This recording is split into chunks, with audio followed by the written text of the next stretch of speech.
And here comes Milo, big run out of 4. He's going to be there. Tristan Martin's there, cannot count after 37. Oh! The battle gets burned! Cabot, where did he come from? Here comes Dweck. Dweck. A punch from the 33. It's a drag race. The Magic Man wins it Auto Club.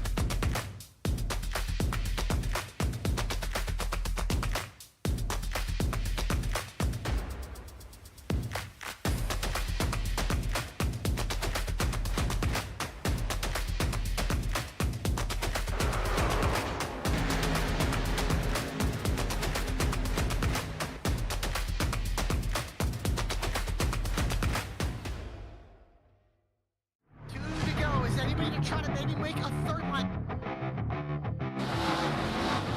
This race still very undecided. The bottom lane just doesn't have enough cars now. The rules have been reversed. They're running out of time and they know it. How about Noah Mikulski in the L3? He can easily fit in this battle. The bottom surges to the inside. Now pulls even with Hutton off the turn number 2. 900 horsepower at their feet. Banks doesn't have a push. Hutton, can he do it off of turn 4? Right, giving him another push. They stack him to the outside. And the line, checkered flag, big surges to the bottom.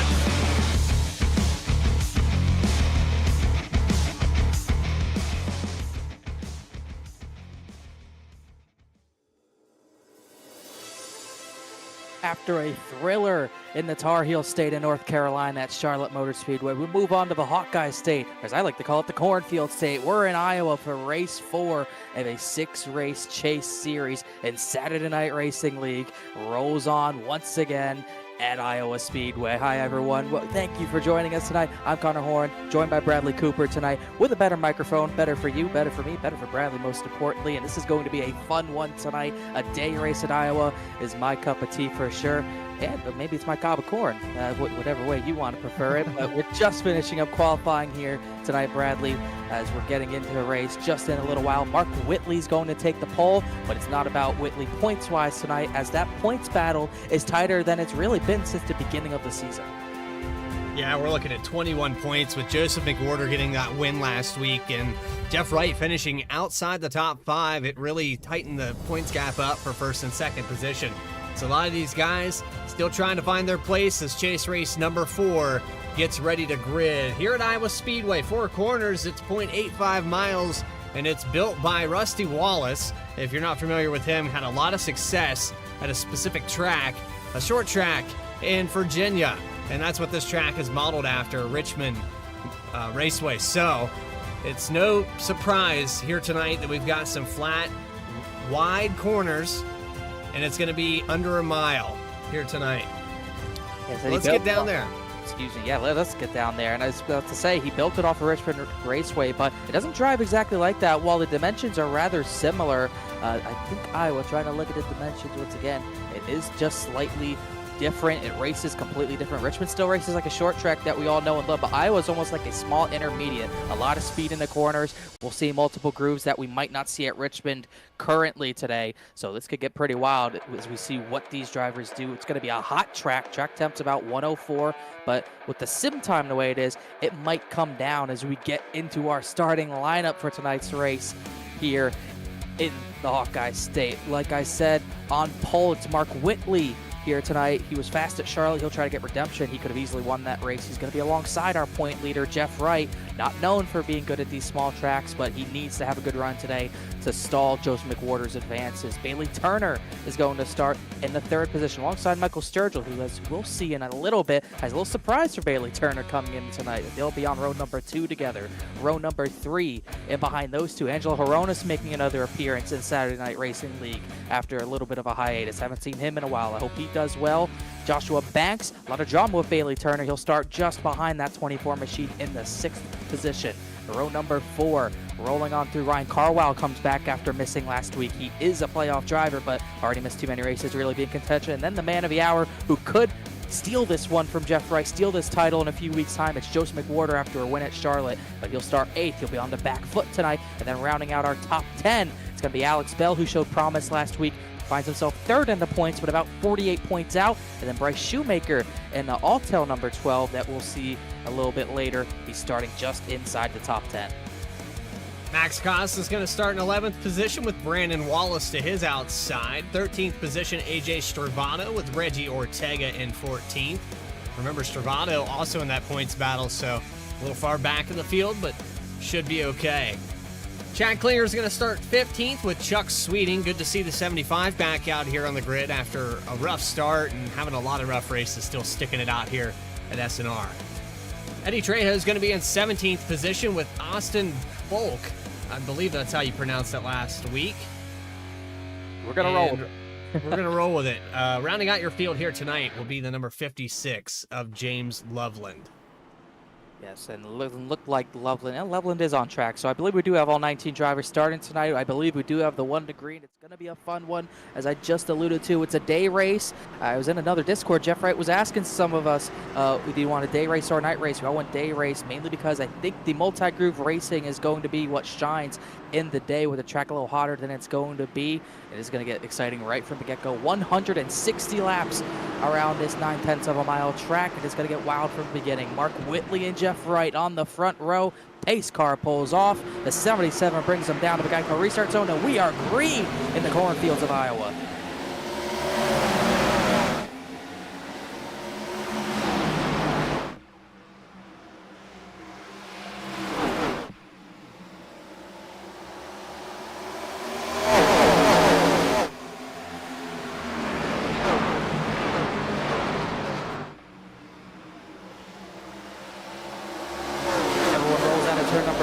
Immediately, Jeff Wright gets the jump to lead lap number 1. Whitley scrubbed the wall entering turn number 3. He falls back just a little bit as Sturgill goes to the bottom looking for that second position. Bailey Turner is going to send it 3 wide early on under the 90 of Sturgill. He's going to be racing at 90 a little different. I hope we can get a look at the hood on Sturgill's car in a little bit, because it's got the driver of the 24 right on that thing.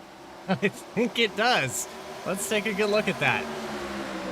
Oh, McWhorter loose onto the bottom, but he saves it. All good there as get a good look at it, but I'll just read it just in case. Wanted, and then it's a picture of Bailey, and that is Bailey in a tie, and then it said wanted Bailey the Bum Turner for crimes against iRacers. So Sturgill, I guess, sticking up for Joshua Banks. That, or they had some issues last week that I did not see. I believe they did have some issues. Yeah, they got into it a little bit, a little of a disagreement. I heard some post-race chatter, but it's fitting that Bailey's sitting right between two guys right now that he's had some confrontation with. Let's see how they handle it.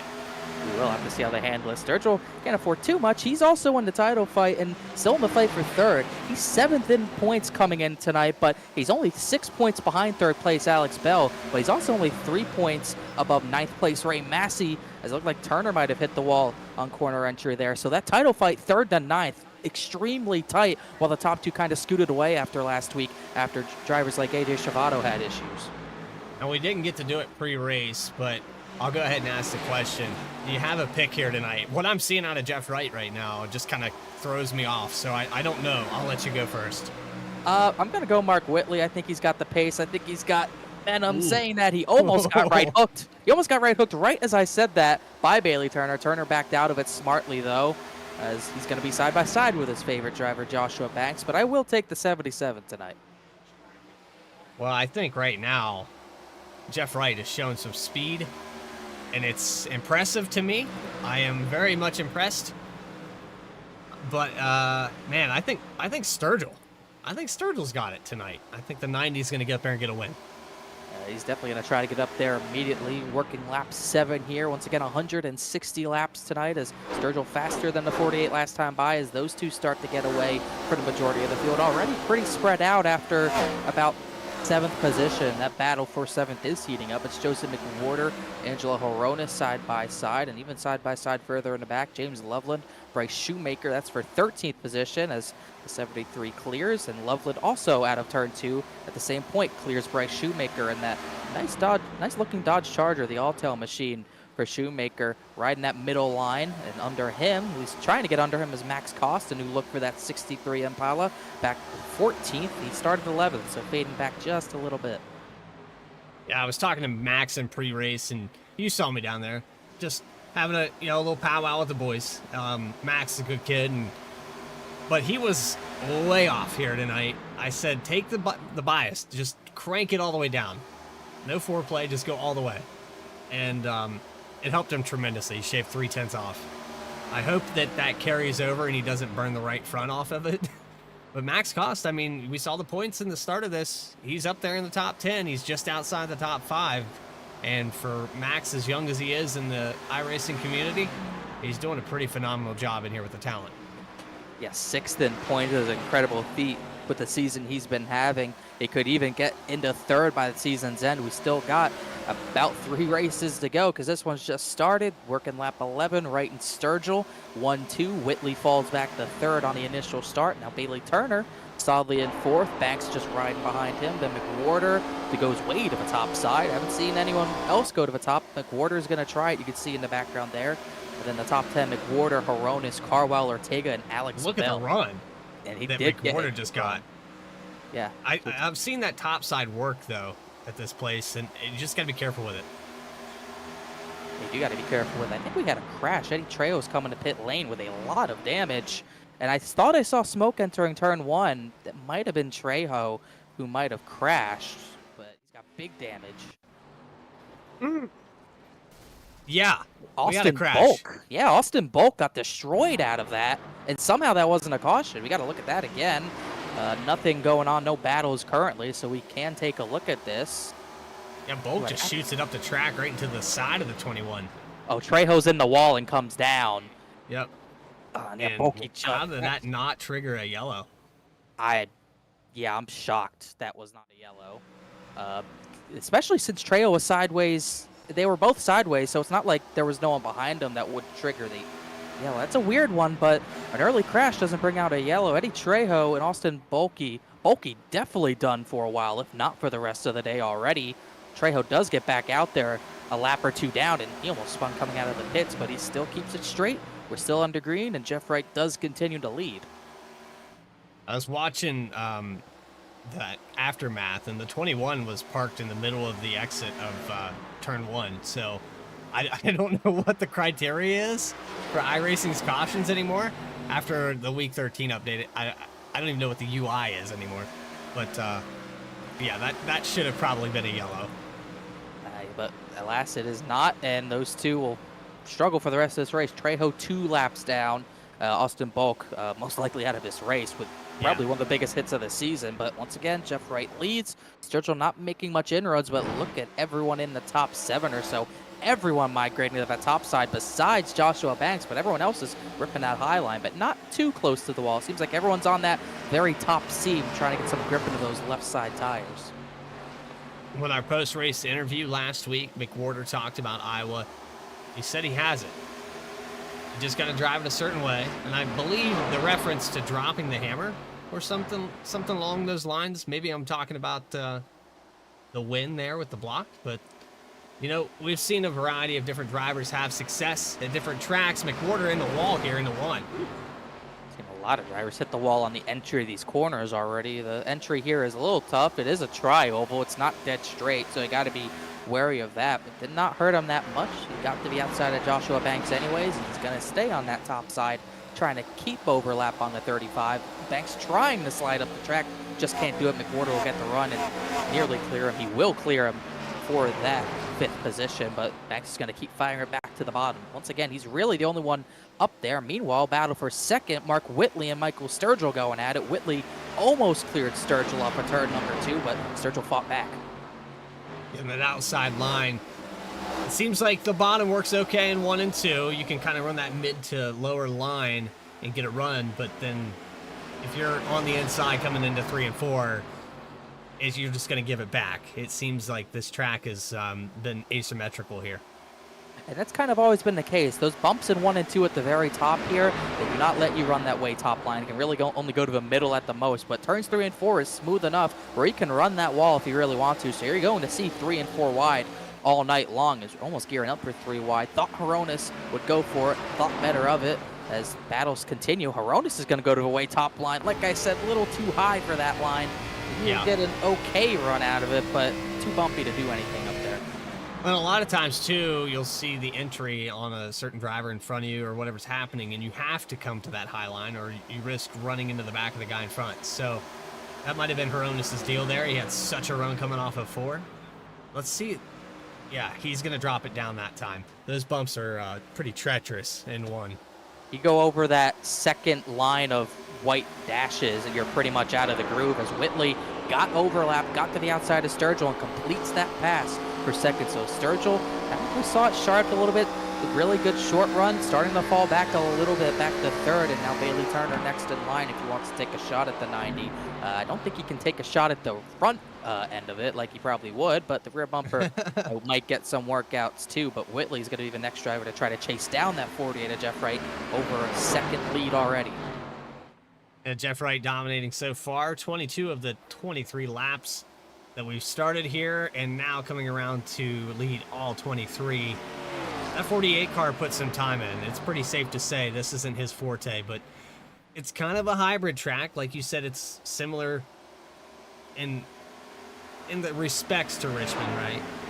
But then it's got kind of like a Kansas set where it's wide and you can drive off a little heavier. So I think that's kind of fitting into Wright's wheelhouse, you know, a mile and a half. Definitely working out so far. The intermediate characteristics this track have, I think, playing into his favor. And we might see the same thing at Dover. It's a smaller track, yes, but high speeds might be just what the 48 needs. After all that talk, he's not good at the smaller tracks. He's looking pretty solid right now, maintaining about a 1.1 second lead over Mark Whitley as he pulls away from Sturgill, who almost tapped the wall out of turn number 4, holding up about 5 cars right now. Turner, McWhorter, Banks, Hronis back to the top again, and Ryan Carwile, excuse me, all just waiting to have their shot at the 90. Yeah, if we can get it on board with the 29 Hronis, and we'll show you what we're talking about with these bumps into 1. If he runs that line again, we'll show you how turbulent it is. And look at the move Banks tries to put on McWhorter. It doesn't work out. But let's see if Hronis does it again. Even right there, there's bumps. You can see it in the gyro cam. A lot of bumps in the 1. You could see it from the 73 McWhorter. He went over those bumps, and you could see the right side of that thing. So not what he needs right now, as him and Banks go side by side through turns 3 and 4 like they have been. I think that bottom line's starting to come back in. Meanwhile, battle for 9th. Chuck Sweeting moving through the field. He started 15th. We put him up to the 9th position. Reggie Ortega starting to fall back just a little bit. Yeah, 75 is Sweeting up 5 spots. Biggest gainer through the field. James Loveland also on the move. In the 56, he's up 5 spots as well. Back up front, we're starting to see more drivers go to that bottom lane in turns 3 and 4. Jeff Wright still planted to that top side. Banks continues to run the bottom like he has all race.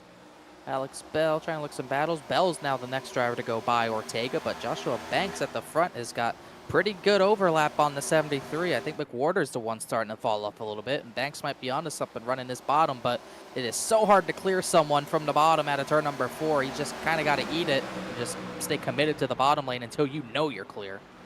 Yeah, he's going to probably get him here into 1 and 2. That bottom is a lot better. McWhorter holding on to it here, a little loose out of 2. That would be enough. Hronis immediately dove to the bottom. Here comes Carwile stuffing it in there. We got 3 lanes being used in 1 corner right there by 4 separate drivers. It's good to see. Banks clear the 73 now, and McWhorter's going to go to the bottom lane. They're going to switch it up a little bit here, but does that 73 have anything down there? Banks is going to pinch tightly. Not something McWhorter was doing to Banks, but Banks is going to use it to his advantage and clear the 73 likely for good. Back to the bottom. Back down to the bottom for the 35 and 3 and 4. 81 of Carwile now to the inside of McWhorter. This is for the 6th position. It's kind of interesting to see, but through all of this, everything that's happened, all the changes for 2nd through 7th, Jeff Wright's about a second ahead of this field. He is about a second ahead of this field. Whitley has cut maybe a tenth out of it, but nothing more at this point. Keeping pace with the 48, who slides at turn number 4 a little bit. Battles here and there, but they're never consistently side by side at this point. Sturgill and Turner kind of scrapping a little bit. Banks trying to get into that. McWhorter fading, trying to fend off Ryan Carwile and Angelo Horonis, which is kind of in this pack at this point of the top 8 who have pulled away from Chuck Sweeting on back. Sweeting is actually showing a lot of pace. He was the fastest driver last time by that 75. Yeah, ran a 25 flat, so it's about a 10 faster than your leaders.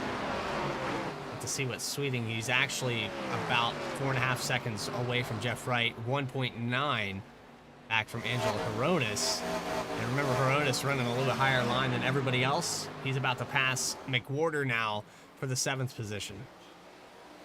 Chuck Sweeting, that time, still one of the fastest drivers on track. Alex Bell was actually faster than him. So some of those guys who started further back actually putting some good times down right now. But Jeff Wright, regardless, still continues to pace this field. Has not had a threat since he took the lead on the initial start. His battle for 6th. Now going to be 7th as Carwile is by McWhorter. And now Horonis going to fight to the inside. Horonis actually driving the bottom pretty well for all the momentum he was getting up on the top side. He takes it down to the bottom, holds it pretty even at the door, but again, 3 and 4, just that exit, it's a little bit different. Meanwhile, up the front, we got our next breakaway. Whitley is firmly getting away from Michael Sturgill at this point. The gap from him to Sturgill is about a second in itself, so a little bit of separation from the top 2 to the rest of the pack. Looks like Sturgill really starting to hold up him, Bailey Turner and Joshua Banks. One of these drivers are going to try to take the first shot at the 90. That's a great trio of guys to be battling for a position, I have to say. It's good for TV.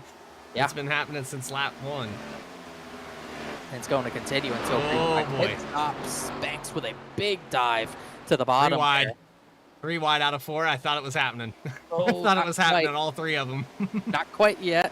Turner gets back in line. Banks also gets back in line. This is going to continue until it stops, I think. We're about 40 laps in, so who knows how much longer the 80% fuel limit will go at this point. Can't imagine they'll get the 80, so it should be, I would assume, 3 to 4 stop race. We'll just have to wait and see when everyone starts to come down. Banks back to the bottom. They're 3 wide for a moment.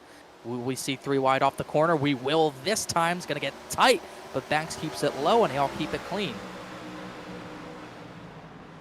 We haven't seen the end of the fireworks. Oh, no. These boys. We're going to see it all night. This is just 39 laps in, and we're already like this. Just at the beginning, and we're actually almost already a quarter through this race. That's how fast these laps are going to fly by. 25-second laps at this point in the run. Not quite 3 wide this time. Banks stays in line while Turner works to the inside of Sturgill, almost making contact down the tri-oval. The Turner 3 wide into 1. Pinches the 20 or 35 down to the bottom and can't get the run for Sturgill. They're starting to get the heat's turning up a little bit more each lap.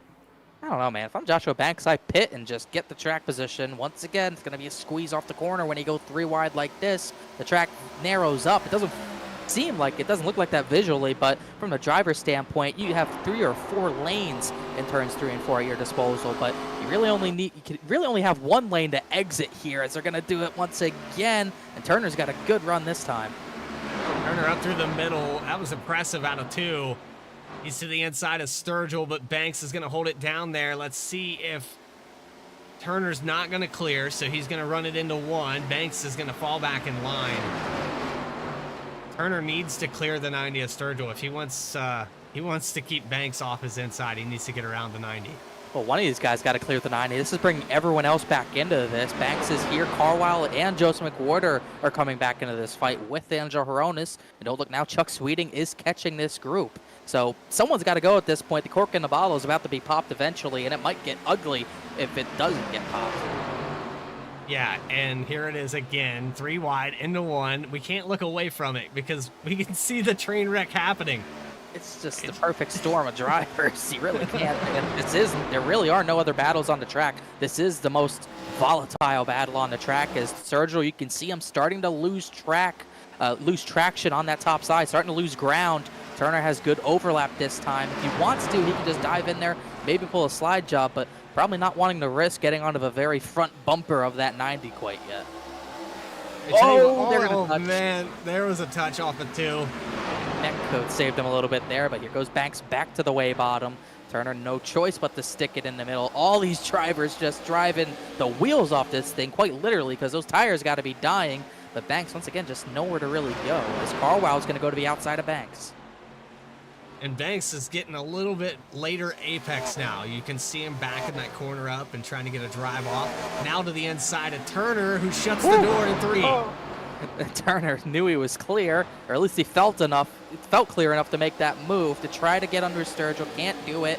Finally, there's another battle on track, but this one's just too crazy. Now Carwow dives to the bottom, takes that line away from Joshua Banks. Will he stuff it 3 wide? You bet he's going to. Just barely 3 wide, because Sturgill's got a better run out of turn 2 this time, and Carwow did not get a good run. He'll fall back to the clutches of McWhorter.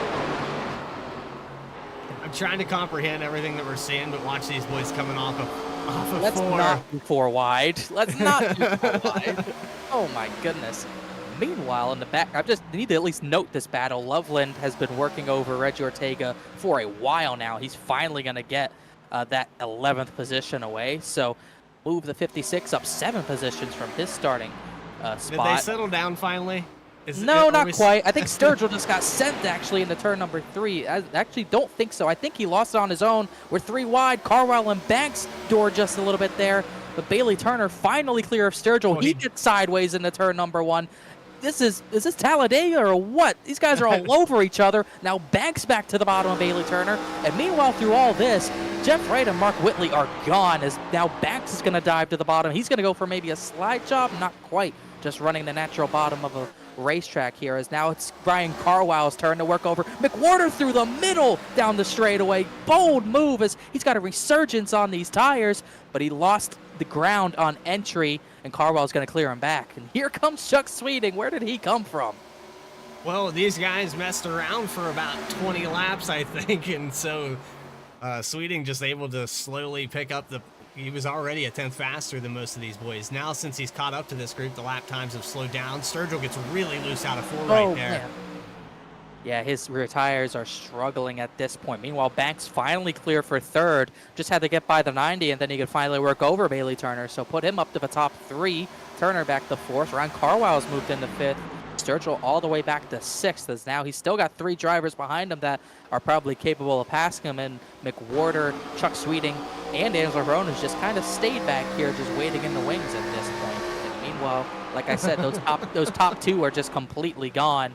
Jeff Wright, a 1.5 second lead over Mark Whitley, and then it's another 2 seconds back to 3rd place Banks. I just read the back of Sturgill's bumper. That's where I am right now. Yeah. We can get to that later. As he's still falling back, you see the tires are cooked at this point. Sweeting's gonna fly by. He's just got nowhere to hide at this point with how old the tires are. As these guys are working lap 51 much longer than I thought they would go on a fuel stint. So this is gonna be a 2-stop race, as you see the pits here. I've got to be thinking we're close to pit stops. Just a matter of when at this point. Oh, yeah, Hronis is gonna bring it down. Yep, Hronis and McWhorter. Oh, the 29 missed the entrance. Oh, wow, he stopped there. He's going to have to go by. Huge, huge mistake. Ortega and cost pit, but that is really costly for the 29. I've never seen anyone take that groove through the infield. You see here, just too wide, locks up. Too much speed. A missed entry on pit road, and unfortunately the 29 going to lose a ton of time, falls all the way back about the 13th position. McWhorter in his stall. Here comes the 29 back around trying to make it into pit road. He's actually going to go ahead and run it now. Might as well pray run for it. a caution. Yeah, that's probably his best situation if he can get a yellow. Meanwhile, leaders pit. Jeff Wright's in. Bailey Turner was in last time by. Ryan Carwell into the barrels at pit entry, and his engine's completely blown up. He nailed the tire barrier, or the barrels. And he's just going to go reset. Unbelievable. This pit road entry is tedious. I mean, it is treacherous. You can see him. He slides it, locks it up. Ugh. I'm surprised that blew the motor, though. Yeah, that was a big enough hit, I suppose. Meanwhile, Whitley, Banks, and Chuck Sweeting come in. James Loveland, they all come in clean. as Hronis came in as well. As Banks just said GG Wallace over the down pit road. radio. Yeah, Banks just said GG over the radio. Did we get a speeding penalty for the 35? Moment of truth is when he does not roll out of his stall. That would be the case. Chaos. Like you said, this is a very, very tough pit entry as Carwell officially retires from this race. You do not have a lot of room for error. And it looks like the 35 is going to be stuck on pit road with a speeding penalty. Confirm Big. that. Yeah, big, big mistake. Looks like Brandon Wallace is out clean. Banks, the only one getting caught with a speeding penalty, but 2 drivers missed pit entry, and one of them will not return to the racetrack afterwards, as it's going to become the second retirement of the race with Austin Bulk, who's also out of the race very early. And 15 cars left in this race. Your top 5 after the cycle of pit stops will be Jeff Wright. Joseph McWhorter did a great job on pit road. He comes out ahead of Bailey Turner. Mark Whitley must have had some problems. The 77's fallen back to 4th after this cycle. I was about to say the same thing. It's not a good sequence for the 77, so it's shook things up a little bit, but it is an even bigger gap for the 48 of Jeff Wright. It's going to be about trying to look from him to who's going to cycle up to second, or his second, McWhorter, about 3.6 seconds now. And then Bailey Turner, Mark Whitley just trying to play catch up. This 48 has not had a weakness today so far. He's been strong on every front, and you have to be. It's points time. This really comes down to these next 3 races, or these next 2 races, and if you can set yourself up with a nice lead over some of these guys that started to clamp down on you. You saw McWhorter, who's not giving up. He's 3.5 back, but he's in a good spot. This is really a gut check race for Jeff Wright. It's not really something he's been used to this season. He's been bleeding points to the 73 of McWhorter, so he's got to really get in the groove here. He's coming. We thought he was coming to 2 tracks that he might not perform at. He might perform at. We thought it might get tighter with the 73, especially with how confident McWhorter was about this race at Iowa tonight. We thought this could really close up going into Dover, but gut check race, and he's performing right now. He's led almost every lap that he pretty much has led every lap except for maybe a few during cycles. I mean, this is exactly what he needed to get his momentum back. Yeah, and we talked about the dominance that he had at the start of the season, where he was able to put together, I believe, 5 wins in the first 8 races. And so that went really stagnant. It was kind of a drought after that point. And a lot of these guys started to put pieces together. We started having 2-time winners, you know? So for Jeff, he needs this. Yeah, he definitely does need this, as Hronis just trying to fight for a lap back. Trying to look at Mark Whitley. I think he dragged the wall entering turn 1 last time by and got stuck on it. Lost a lot of time to the back of Bailey Turner. Meanwhile, Bailey Turner is battling Joseph McWhorter for that second position. Turner trying to get some clean air on his nose, but maybe try to chase down that 48. There's a high side now, as so a lot of drivers doing earlier. Wright's up there himself at the front last time by. McWhorter sticking to that bottom. Look at the run Bailey Turner gets. Will he look low? Yes, he will. They might make contact. Wow, really tight there. Turner just not giving an inch. Neither is McWhorter, as they're going to stay so close to each other at a turn number 2. Big dive to the bottom. Now a pinch. That is a pinch by McWhorter. I don't think the 24 has anywhere else to go. Unless he goes into the left rear. Could blame him. McWhorter not trying to give this spot up, not trying to give points up. He's going to fire it in the turn number 1 to try to clear the 24 back, which he does. Turner's going to get a good run off of turn number 2, though, as McWhorter already struggling with the rears like he did in the middle portion of the last run. Now Turner fires it back to the top side, trying to get the run off of turn number 4 yet again. Meanwhile, through all this, Mark Whitley closing in on both of these drivers. Yeah, Whitley slowly, even after dragging the wall there on the entry, and now Turner gets pinched again. The way that the 73 is entering 1, it's almost like Bailey either hits him or does it perfect to the bottom. There's no choice. Bailey was already tired of people pinching him off the entries to some corners last week. I can't imagine he's going to put up with it for yet another week of racing. So how long does this last? in reality, as McWhorter once again clear back of the 24 as that 77 of Whitley with slightly fresher tires. You can see up the rear bumper of the 24 slightly closing in already. So we've completed 67 laps out of 160, 140 miles here tonight. Jeff Wright, your leader. It's been a good one so far. Your race, chase race number 4 here for Saturday Night Racing League. We're going to take a quick commercial break, and we'll be back right after this.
The most realistic online racing sim ever made.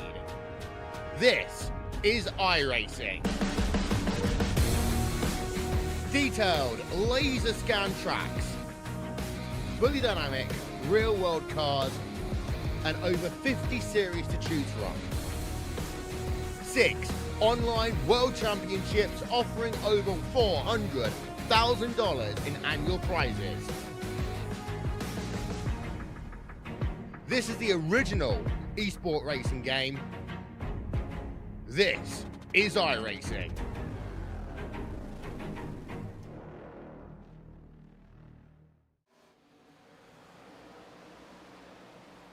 We are back in Newton, Iowa for the second half of this race, just closing in on halfway, working lap 77 now. It's been all Jeff Wright tonight, now 5.5 seconds ahead of this absolutely wild battle for second place. It was McWhorter and Turner, and now Bailey Turner's assumed the position, but Mark Whitley on fresher tires. Also Michael Sturgill and Chuck Sweeting have closed down on what is now a 5-car battle for this runner-up position. Yeah, Whitley kind of getting a resurgence here after the bad pit stop, and we talked about how he fell so far back. Now he has rebounded, fighting for the second position with Bailey Turner. And McWhorter, who was tossing back and forth there a moment ago before we went to commercial, he's still in this hunt. Now Sturgill and Sweeting starting to poke their head in here.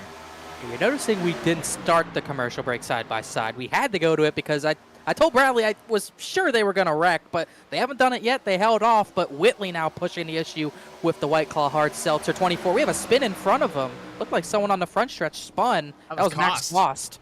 big blow for the 63. He was tail end of the lead lap, but he's going to go a lap down here, and that hurts Joshua Banks, who was in the lucky dog position, but he kept it straight. We stayed green, and his battle for second is nearly 3 wide again. More of the same, and here's Oh, Turner. Oh, Turner! He's going gets around. turned. Caution is out. We thought it was going to happen. Yeah. Once again, how many times have we said this season that was very, very predictable? Because once again, that was very, very predictable. And that was just horrible timing for Joshua Banks, but great luck for Max Cost, who's going to get the lucky dog out of that, I believe. Yeah, Cost being the first one to lap down. Let's go back on the instant replay. I think we all saw it, but let's go back and take a look at it. Yeah, this is a race is such a huge lead for the 48 as we saw this coming. McWhorter looking to the top out of turn number 4. Turner slides up the track. McWhorter not give him much of a break there. 24 around with no damage. Back one more time. I mean, from McWhorter's standpoint here, let's go on board in the on the nose camera if we can.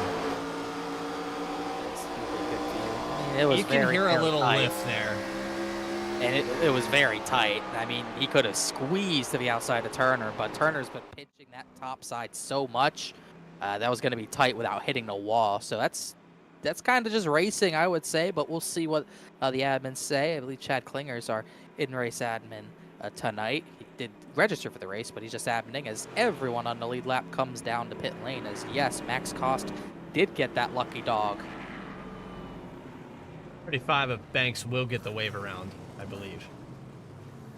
That lucky dog is a lot more rewarding once you get some fresh tires on it, though. So I'm sure Banks probably not going to be happy about his luck there as everyone comes down. 4 fresh tires, just past halfway, too. So not bad timing. As off the pit road, it was a little bit close, but it is Jeff Wright getting out with the lead. Whitley second, McWhorter third, then Sturgill and Chuck Sweeting, who works his way all the way up to the top 5. And it looks like couldn't tell if Alex Bell got a speeding penalty, but I think he was just letting people by. Yeah, very tight battle off of pit road, and timing and scoring here is doing some stuff. Cost gets the wave. Okay, he's coming down pit road now. So with the wave around, the lucky dog, I guess you would call it, Cost was actually shooting as the leader for a moment. I want to go back to what we saw earlier in this race. Do you think the 24's just had enough? Do you think he floods his way back through this field? What's in store for us here? I think he's gonna come back through the field with a vengeance personally, and I don't think he's gonna take any crap from anyone personally. I think it's fun to see him come through the field after getting angry. So I'm pretty excited to see what happens. So we'll see just what happens here, as we did get Joseph McWhorter with an EOL for that incident. So the 73, just like Bailey Turner, is going to have to come from the rear of the field, tail end. Yeah, and I don't know on that call. I can't tell you. That's why they're out there and I'm not. Yep. But I can tell you this. I don't know that I could have reacted. I don't know. Those guys raced hard for a lot of laps too, so it's a wonder it didn't happen sooner. I feel like almost chalk it up to a racing incident because that's exactly how the racing's been going. They just didn't crash for 81 laps. Yeah, It's that's a tough call. Definitely a tough call, as we should get maybe one to green next time by. I know Iowa's one of those tracks you have an extra pace lap, so we'll just have to wait and see. But just past halfway, we'll probably restart about 74, 75 laps to go. But once again, it's been all Jeff Wright here tonight. And then Whitley, Sturgill, Sweeting on. We're going to have James Loveland. Notice that, showing James Loveland in the top 5 as he got out in the 5th position after all that. So wild shakeup after we had guys like Banks have pit issues. Carwile goes out after running top 3. Banks is getting a wave around, and then McWhorter got sent to the rear. Bailey Turner spin. So new players just outside the top 5 and even in the top 5 in Loveland's case. Let's bring Loveland up here. We got a chance here for a moment. Trying to find him where he is. There he is. There he is. James Loveland up in the broadcast booth. You got a copy? Yeah, I got you. We saw you fighting your way through this field. You're up 12 positions from where you began this race. And the fireworks have begun. We're starting to tighten this field back up. What's in store for us? I don't know. I'm just gonna go have fun and see what I can do. I don't know if I feel like I have the fast car out here, but I feel like I have a pretty good car. So you know, just give it our best shot and see what happens. Yeah, I was known for its fireworks. It has short track attitudes with a intermediate 1.5 speed. So good luck out there, James, and we look forward to maybe talking to you after the race. All right, sounds good. Thanks.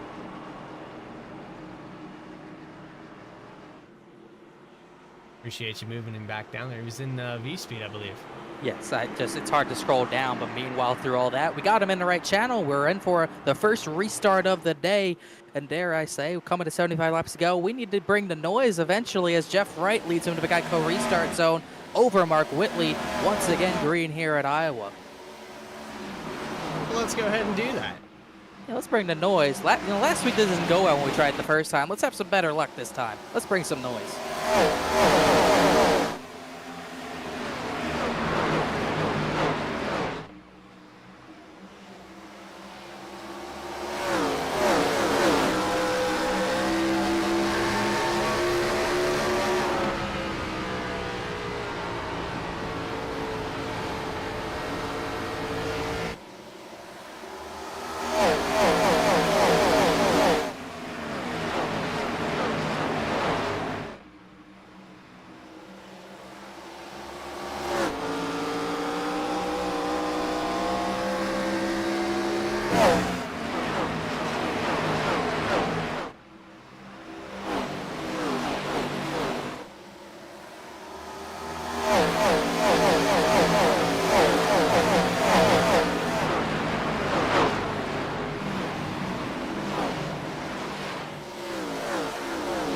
So Jeff Wright, through all of that, still holding on to the lead. Whitley, Sturgill, Sweeting, and Turner, and we got a lot of racing going on back here in about the 10th position. Yeah, a lot of racing going on back there as Whitley tries to hunt down the 48, but while it is single file, the racing's still pretty heated. Alex Bell, Bryce Shoemaker going at it. Shoemaker quietly was running top 10 for a moment, but Bell gets back by. Gorder back up into the 9th position. Joshua Banks, who took the wave around, far off the lead pack with not as fresh tires, as he's trying to chase down James Loveland, who slipped back to 8th on this restart. And how about Angelo Horonis up to the 7th position after the pit entry mishap? He actually got his lap back the hard way over Jeff Wright before that yellow. So back on even tires, back on even strategy, and climbing back through this field. And it's really testament to some of these guys and being so far down in points or whatever the case may be to still push that hard to get that lap back. That's what wins you championships, and you can build off that for the next season. So Horonis, I'd look to see him up there in the top 3 for points next season. Yeah, definitely for sure. If he can get a full season, and he's definitely won the fight for the title. He's ran a handful of races, only 4 races. This is his 5th race. So just trying to get some experience for the next season in these Gen 4 cars, or whatever car we go in. We'll see for sure, but he's definitely someone who can compete, no doubt about it. As still, the lead's been secure, as it has been all night. Right, Whitley, Sturgill, Sweeting, and Turner, as Horonis works under Reggie Ortega, and also in behind them, here comes that 73 McWhorter. On James Loveland, that's for the 8th position. Further up ahead, Bailey Turner. He's already worked into the top 5. As I did say that, he's chasing down Chuck Sweeting currently, but the 73 is have to come from even further back, tail end on that last initial restart. And it's kind of strange to see how this track's evolved. A lot of guys going to the bottom here on this short run and then working up to the outside.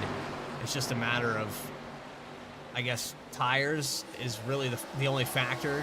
But do you have a preferred line around this racetrack? It's tough to say. I mean, I really love just over the bottom line in turns 1 and 2. And it really depends on what time of day and what condition the track is in for turns 3 and 4. Some days, sometimes the bottom's going to work better there, but sometimes that top line works in. You can get such a run that you can make a move to the bottom in the turn number 1 from that top line. So I think I agree with you. This track is evolving. We saw everyone on the top earlier.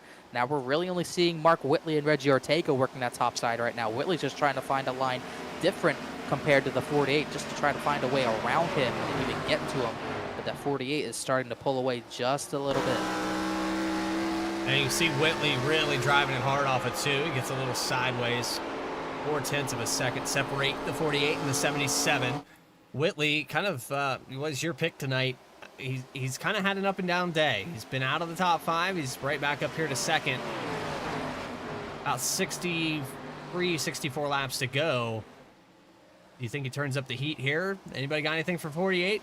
Gonna have to turn it up soon. We're closing in on 60 laps to go, and it's just we have not seen anyone challenge this 48 legitimately for this lead at any point. He was on it on the initial start. He got the lead immediately after starting outside front row, and on that restart, he launched away with really no challenge from Whitley.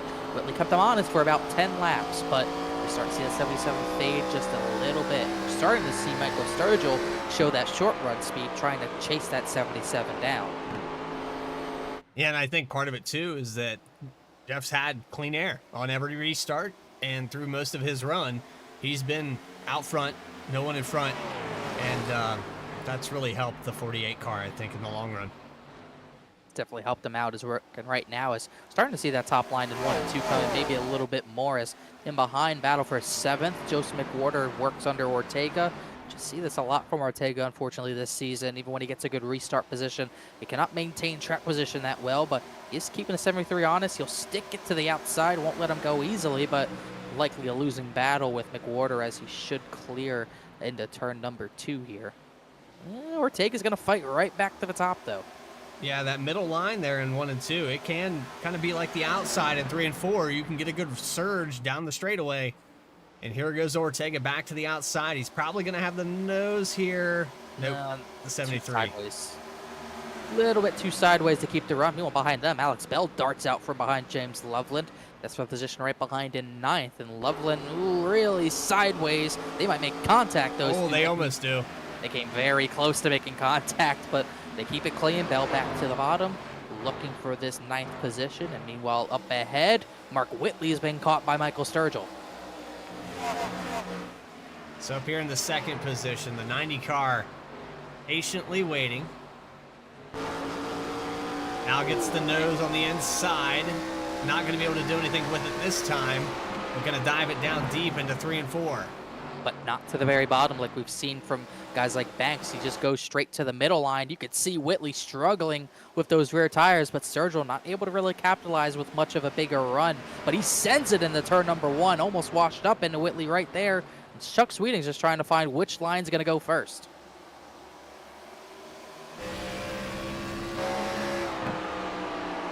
Kind of hard to decide because you got, like we said, the asymmetrical part, and Sweeting actually dives it down to the bottom, peeks it to get air on the nose. Seen that before. Saw that not too long ago. Another dive by Sturgill. They came close once again. And once again, this is exactly what Jeff Wright wants yet again. He's already brought that gap back out to about 9/10 of a second while this 3-car battle for the runner-up position rages on. Yeah, Jeff Wright's loving what he sees in this mirror, and that's been the case with every restart, with every run that we've had. These guys get to battling 2-3 wide, and Jeff just quietly checks out. He had about 4-second lead there on that green flag pit stop, and he hasn't looked back since. About a second now. These guys go side by side. That battle for 8th is still heating up. Ortega actually stays in the 8th position. Now Alex Bell finally by James Loveland for the 9th position as they'll go completely separate lines out of turn number 4. So 2 battles going on at once at this point as Sturgill continues to kind of chase Whitley up the racetrack entering turn number 1. You can see how harsh those bumps are on the very top. I don't think Whitley wants to be up there, but it's kind of like the reverse pinch. Sturgill's just kind of keeping him up there. Back to the middle here. Sweeting went to the bottom, but they'll stay just too wide out of the corner. Turner in the wall a little bit behind him. He'll lose some time, but no damage done. Sturgill going for a slide job. Not quite able to do that. Sweeting's going to get the run on the bottom of the racetrack. And side by side into 3 and 4. I think Whitley is just trying to hold on here at this point. It looks like those tires are all but used up. Tight off of 4. Sturgill's getting fed up at this point. You cannot fit a piece of paper between the right rear of the 77 and that outside wall as they are getting as close as it can get, nearly dooring each other as now this turns into a 4-car battle for second. Here comes Bailey Turner to the bottom. And I think, I'm just throwing it out there, McWhorter's going to be a part of this picture here soon, too. It's definitely looking likely. I'll take your word for it as we're nearing a 6-car battle. As don't look now, Angelo Horonis is up to 6th after all the trouble he had earlier, but Whitley re-clears the 90 of Sturgill. So we saw this earlier from the 90. He fell off at the middle portion of this, the long run that we did have. We'll see if maybe that happens again. He's starting to struggle to get under the 77. I said McWhorter, right? Yes. I just want to clarify. He's creeping his way up here. Sturgill all over the back bumper, almost 3 wide coming out of 2. Yeah, Sweeting's good. A little bit better through the center, but he does not carry enough on exit to maintain like we saw the 35 of Banks doing earlier. See if Turner wants to try it. He'll just go straight up under the 75. They both get sideways. Now a little 2x2 action. Now to the inside as Bailey Turner goes to the left of Chuck Sweeting for the 4th position. Gets the nose here as they exit turn 2. And Jeff Wright, 1.6 seconds. Just another 3/10. Whitley in the wall. Whitley hit the wall entering there. He's way up the track, higher than you want to be. Sturgill's going to try to push the issue to clear him, and he will. Whitley, a little bit of a break for him there. That's unfortunate there. Whitley makes a little mistake, and that allows the 90 of Sturgill to get back up there in second. Let's see if Turner can clear. The 77 really loose off of 2. He cuts straight down. He goes straight to the bottom. We'll see if he comes down the pit road here. 48 laps to go. Next time by. This is within the window, just barely. You just barely make it from here, but you can make it. So he's going to go with the short pit strategy. Just barely made it on the pit entry there as well. So he's the first one to blink. 35 coming out of pit road, so he's going to go back down 1 lap, and he will be 2 laps down now. He's going to get one of those back here. Yeah, he will be on the same sequence, just short pitting himself, as McWhorter's going to be the next one to come down from 6th. Here comes Ortega, here comes Bryce Shoemaker, and this should start our final round of stops eventually. So on lap 114, gaggle of cars come down pit road. You got Ortega, looks like Shoemaker, McWhorter. Who's next? Jeff Here's Wright next. He's not going to give them any chance to short pit. Everyone else in the top 5 is going to stay out. Bell and Loveland also stay out. So kind of interesting that Brandon Wallace exiting pit road as well. Bit shocked that he came in to counter those guys who I thought were coming in really early, just trying to hope something else happened. But Wright's going to respond to them regardless. By the way, Michael Sturgill, because I have access to comms, he called out pitting there and ran the top side, and Bailey Turner's response was interesting. He said literally interesting. So you don't pit from the top lane unless you're Quinn Houff. So. Hey, what was that track? I think it was NASCAR 2004, where the pit road was on the outside of the flag stand. Can you name that track? 04. 05. 05. 05? Yeah. Tough, right? I've not played much of 05, but the track's got to be similar. It was Chase for the Cup, I do believe. Well, Bailey Turner assumes the lead. I've not seen anyone else pit. I'll try to think of it, but no promises. I'll give you a hint. One of the manufacturers that's no longer in NASCAR was the sponsor of the racetrack. Oh, is it the Dodge? The Yeah. Dodge race? Oh, that track. Oh, yeah, it was on the outside, wasn't it? Football Yeah, stadium that was an awesome track. underneath the grandstands. Who would have thought that would have been real all these years later? Meanwhile, I do have to note the battle right now for 8th. It's effectively for the lead. Mark Whitley and Jeff Wright side by side for what could be the battle for the win, as Whitley's trying to stick it to his outside. Yeah, these guys cycling through. I don't think Whitley's going to be able to hold on to it, though. Yeah, and then He behind. gets a crossover out of 4.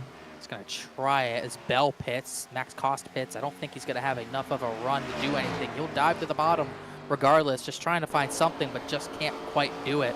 McWhorter's in the background as well, trying to get into this battle, but just not quite close enough, as Jeff Wright's going to make that move. Chuck Sweeting pits from 3rd, and still waiting on Bailey Turner and Michael Sturgill. The right hangs on to it. Turner out there for another lap. There's Sturgill just behind him. Lap 120. These guys are going to have a tire advantage on Jeff Wright, but I don't know if that's going to be enough. These guys have been in, what, 5 laps now? Here we go. Turner's in, Sturgill in. They come in together. Different lines. Oh, Sturgill sideways. I think he made it, though, but very scary that he made it there. James Loveland also in. I don't think anyone else has really got to come in. Angelo Horonis is going to stick out there. He'll lead a lap on his own, but I think that would end our cycle of stops once this 29 comes in. Yeah, it's looking that way. James Loveland down pit road as well. And we talked to Loveland during that caution. 56 said, I don't feel like I have the fastest car, but we're going to see what happens. And as long as you can get on off of pit road, it seems that that's enough. Is somebody in the wall here? Jeff Wright tapped the wall entering turn number 1 there. That's really the first time I've seen him do that. We've seen others do it, but he did give that ball a little bit of a harder tap than we've seen most give all night long, as Baronis does come down to pit lane. Right side still looking good on the 48. So it seems that he's able to hold it together here well enough and pulls out about 0.8 of a second over Whitley. McWhorter back here in third. We're talking about the points battle, 21 points. McWhorter needs to get ahead of that 48 car. Yeah, one way or another, he's going to have to find some way to do it. And these 3, after short pitting like they did, they're in turn 1 now. Bailey Turner, who has the freshest tires, just out of turn number 4. And he has cleared Reggie Ortega. He is keeping Chuck Sweeting, giving him maybe a little help, just poking the nose through there to make some passes himself. So now it's basically those 3 trying to not get chased down by Bailey Turner. And Turner's got 40 laps to do this. This isn't out of the realm of possibility, but we'll see if that tire advantage fades off.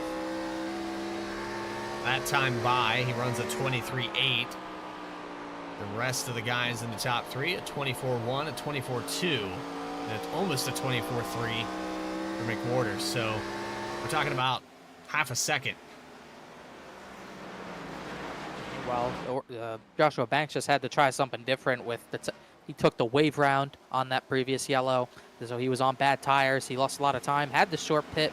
He is up to 8th now, but we'll see how long he can hold on to that. Alex Bell is up there. Bryce Shoemaker might not have much better tires himself, but Horonis will be there eventually as well, as Jeff Wright starting to put that gap back on Mark Whitley and Joseph McWhorter. And you can see it growing down to 1.2 seconds. You're talking about Bailey Turner. He's shaved it down to 5.3. He's coming, but I don't think he catches Jeff Wright.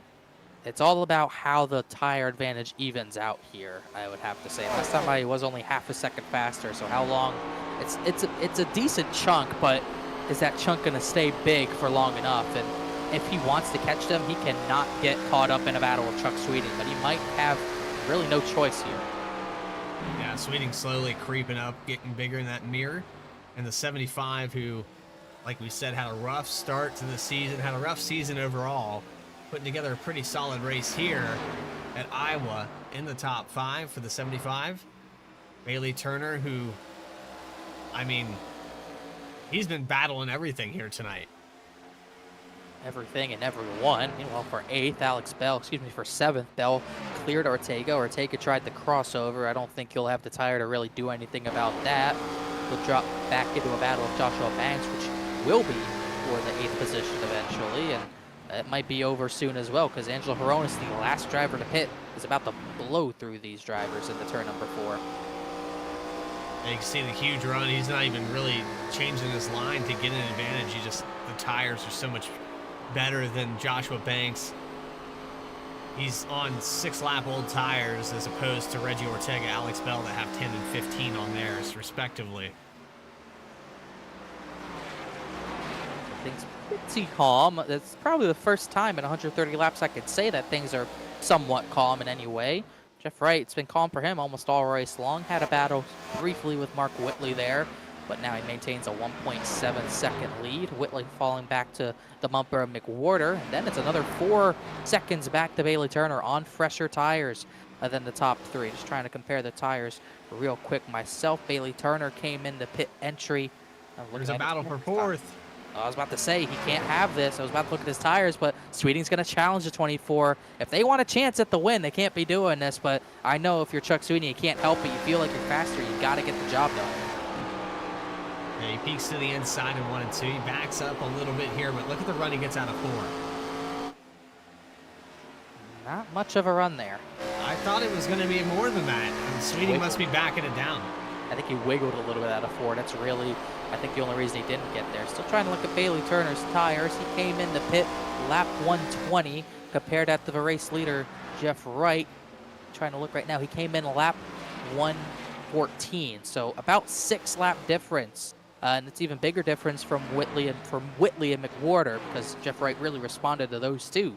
So it's really just Bailey Turner just trying to make this gap up. Well, Angelo Horonis in the background, he just blew by Alex Bell, but that was for 7th, and he's got a long way to go before he can get the Michael Sturgill. There's Sturgill creeping up on this battle as well. Sturgill's got a little bit fresher tires than Sweeting, but not by much. It's just a lap. Sweeting doing a pretty impressive job here. He can follow Turner up here to the top 3. He's just got to be patient.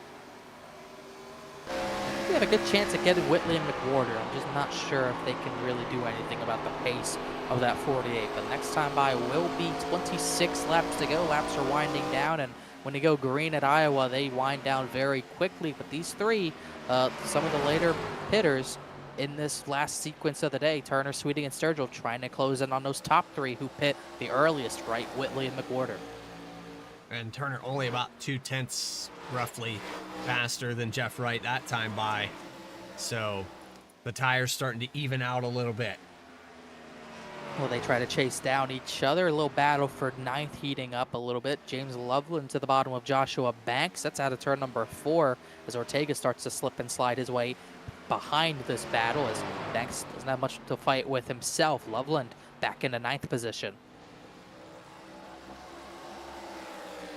The Loveland picking up some spots here late in the race. Has an opportunity to maybe catch up to Alex Bell, who's about 2.5 seconds ahead. But when we go back to the beginning of this race, it's a lot of the guys that we didn't see up here battling. We had mistakes made on pit road. The 35 gets thrown a lap down after speeding. Horonis is able to overcome missing the entry, so thankfully he's back into the top 10. But a lot of guys just making simple errors that you don't normally see late in the season. Yeah, definitely uncharacteristic.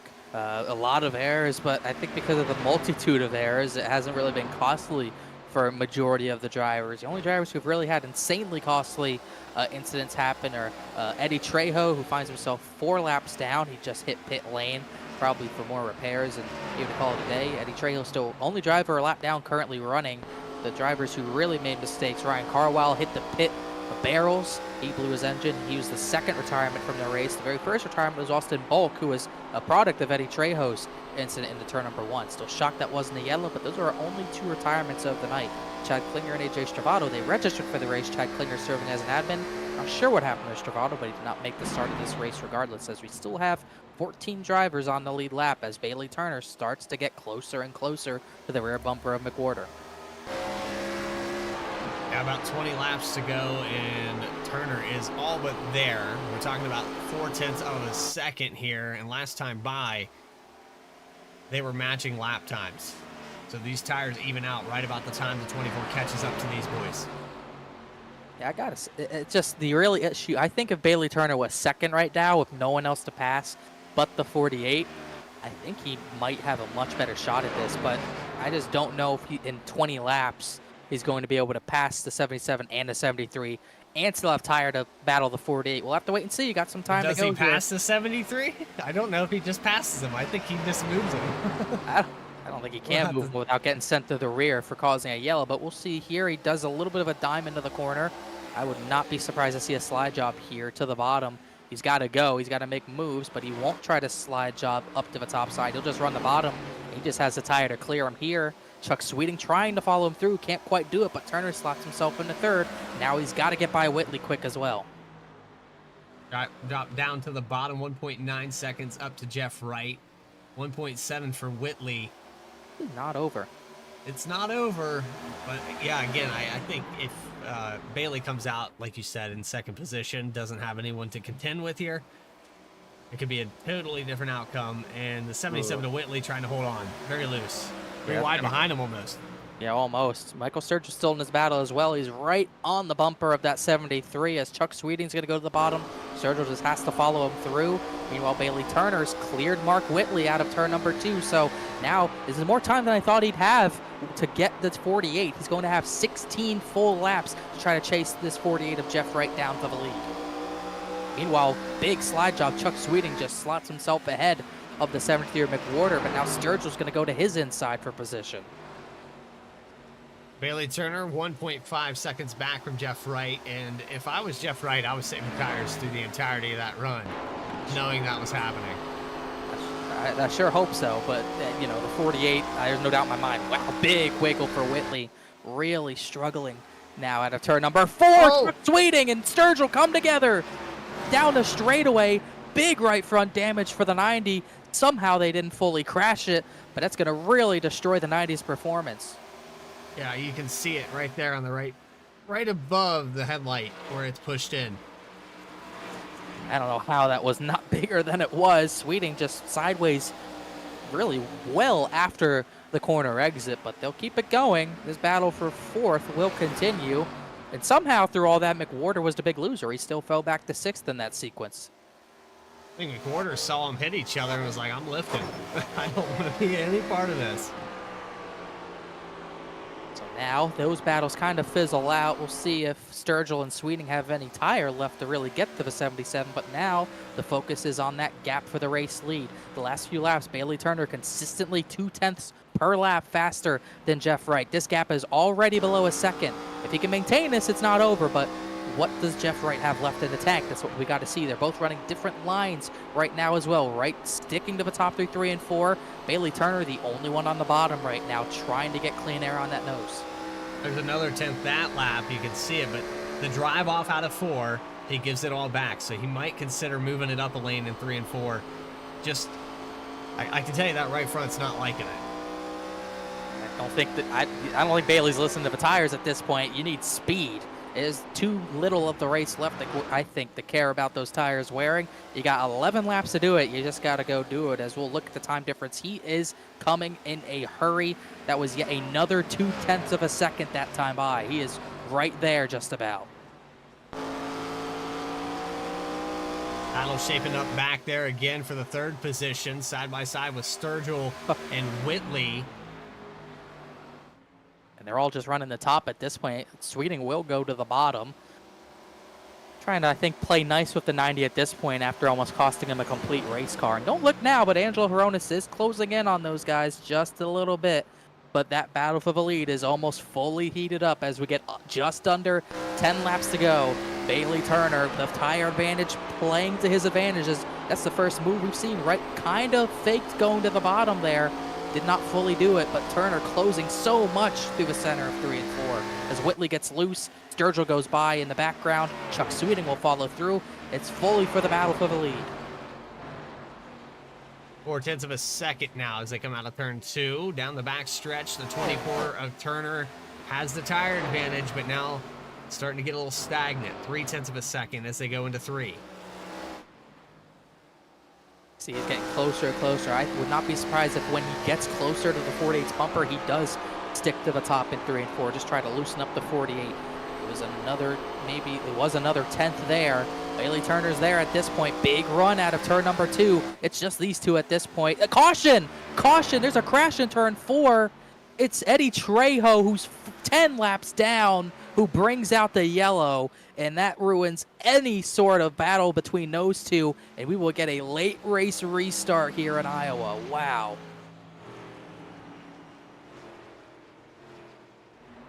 Wow, wow, wow. I got no words. That is the second time we've had that happen this year, I believe. Where a car multiple laps down brings out the yellow. He's been struggling all night long, unfortunately, and just loops it around. And unlike lap 3 or 4, whatever that happened, this does bring out the yellow, and almost certainly will bring everyone down for tires and likely not fuel. But this changes everything, and dare I say this might have saved Jeff Wright a little bit, as here comes everyone down. Some faking here and there. Everyone. Yeah, there's some faking, but you're not fooling anyone. You're not winning this race staying out, as all 14 drivers on the lead lap come down to pit. And do we see 2 tires? It will only be about, it might be a green-white checkered.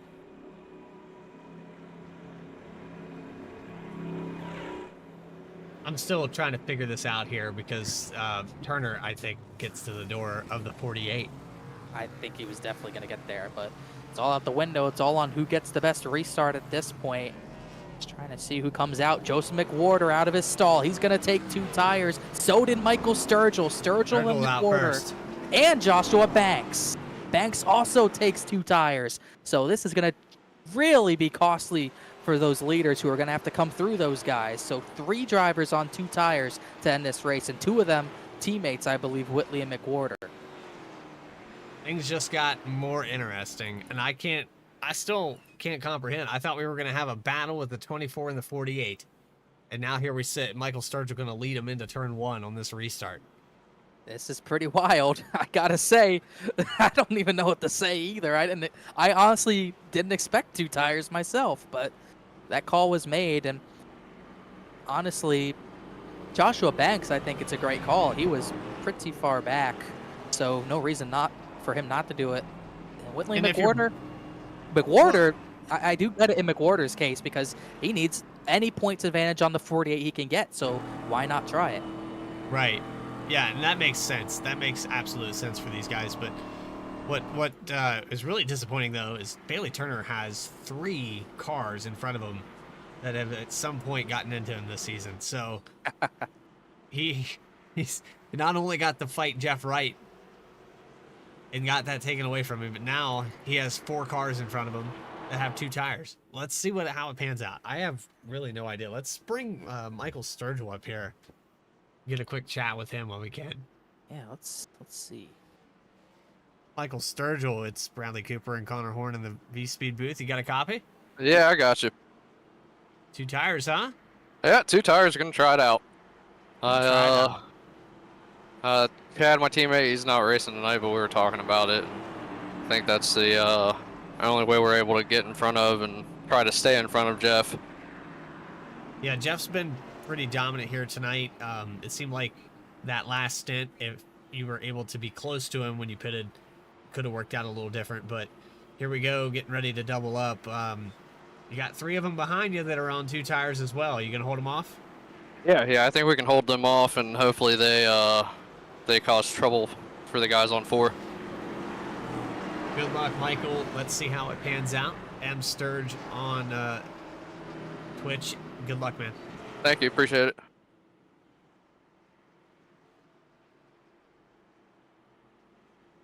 Make sure I put him back in the right place here. You're down there with Chad. Yeah. I would move him, but I honestly didn't know where he was, so we'll put him back there with Chad Klinger. Dark Smoke Racing. Yes, as we'll get the 1 to green here. Not what we expected, but it's what we're going to get. We do get the 1 to green, and at least fortunate for us, maybe not fortunate, we'll have to see, but this will be a natural green-white checker. This won't take up an attempt, so technically we can get 2 attempts at this. Yeah, we're going to get 3 of them, a bonus. Oh, yeah, that's true. I think 2 tires, if we go green, is the call. But if we have another yellow, I don't think these guys last. The issue is, if the yellow comes out, is it realistically gonna be anyone on 4 tires? I'd be concerned about these 3, but we'll just have to see. Also, can't forget Sturgill's got that right front damage. Will that be a factor on 2 tires as well? We'll just have to see it. We'll have 2 laps at least to decide if it'll make a difference. He picks the outside for the restart.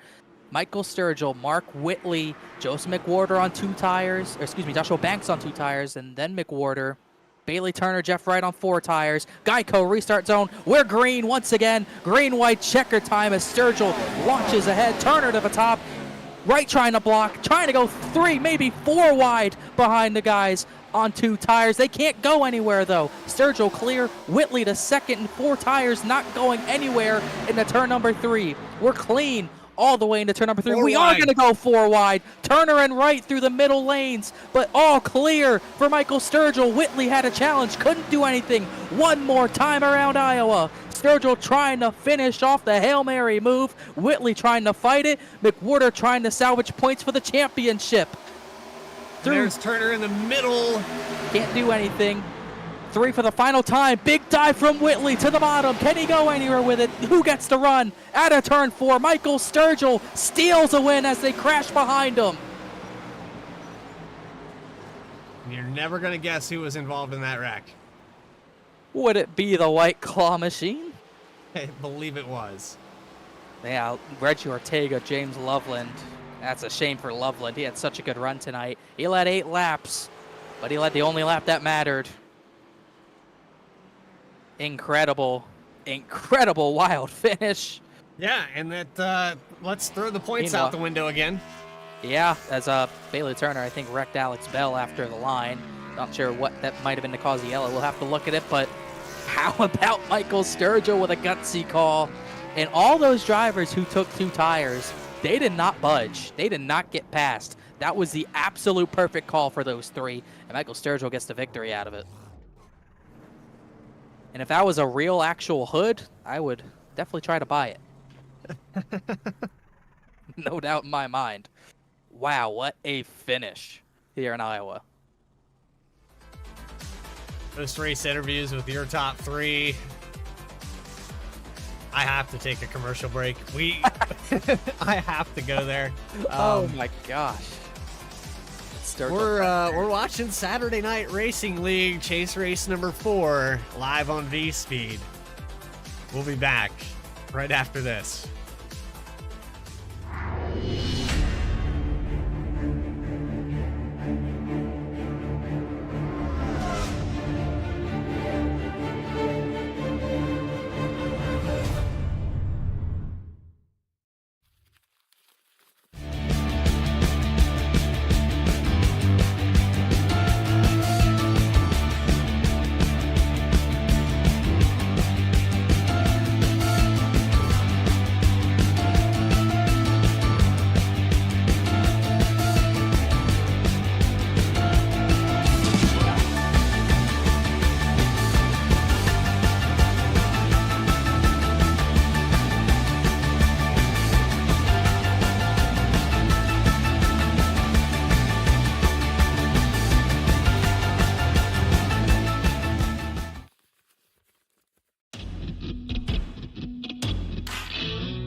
The most realistic online racing sim ever made.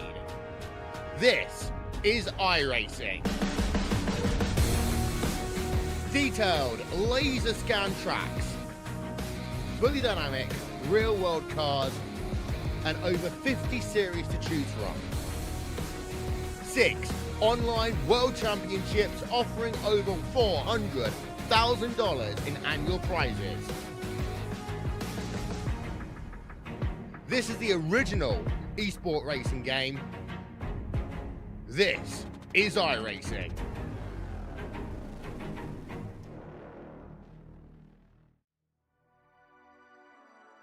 Well, we are back in Iowa. Bradley Cooper, just before we came back live, he called it organized chaos. I'm not sure what was organized about it, but we're going to take another look at this final finish. I believe this is coming to the white flag, maybe, as they tried 4 wide, as those top 3 on 2 tires did not budge. They had the grip, as this is as wild as it gets when it comes down to 2 laps. As you can see, those top 2, the 77 and the 90 of Sturgill clear, but they just were all over each other into turn number 1. Yeah, we saw the post race. You're going to find out here in just a moment why some of these guys were upset. I'm really surprised 4 tires didn't have more grip. It seemed like the 2 tires was the call, because you see McWhorter and Banks are holding off Wright and Turner, the first cars with 4 tires. And even Sweden gets into the back of Turner. Turner's just struggling here in the middle.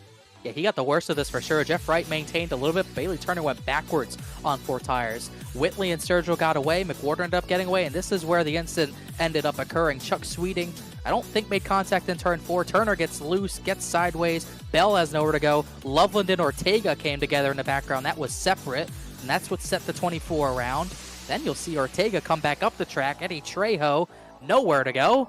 And we get our first flip in a little bit of a while as the 2 goes up and over for a barrel roll after crossing the line. And that's just only a little bit of the craziness we saw tonight. It was just wild from start to finish, and it ended, we're talking about that cork in the bottle popping eventually. It just completely blew a hole through the roof, I would have to say.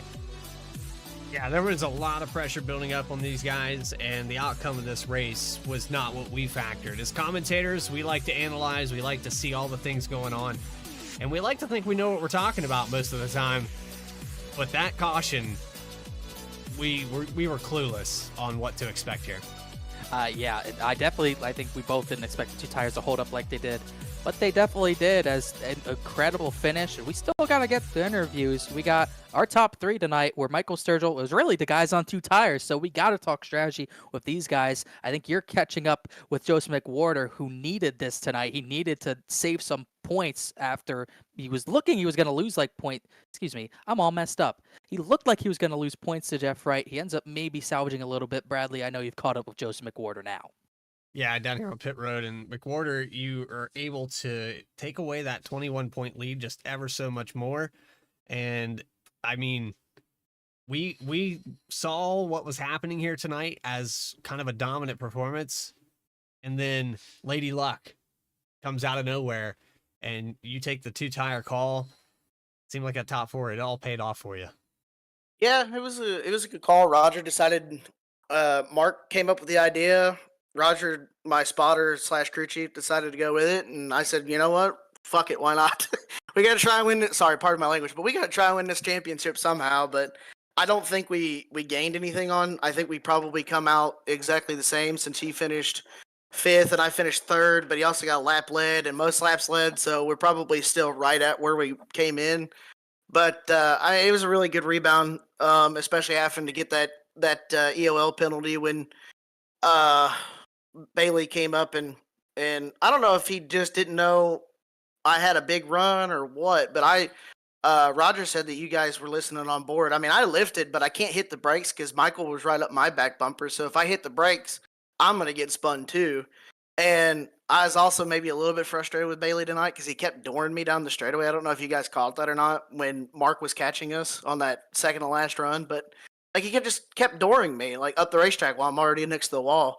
And yeah, that kind of played into it too. I mean, I lifted. I don't know what more to do, but I'm glad that we rebounded and finished 3rd. I don't know what I needed to do different. I couldn't figure it out all night. I mean, we had decent speed. I mean, we weren't slow by any means, but we didn't.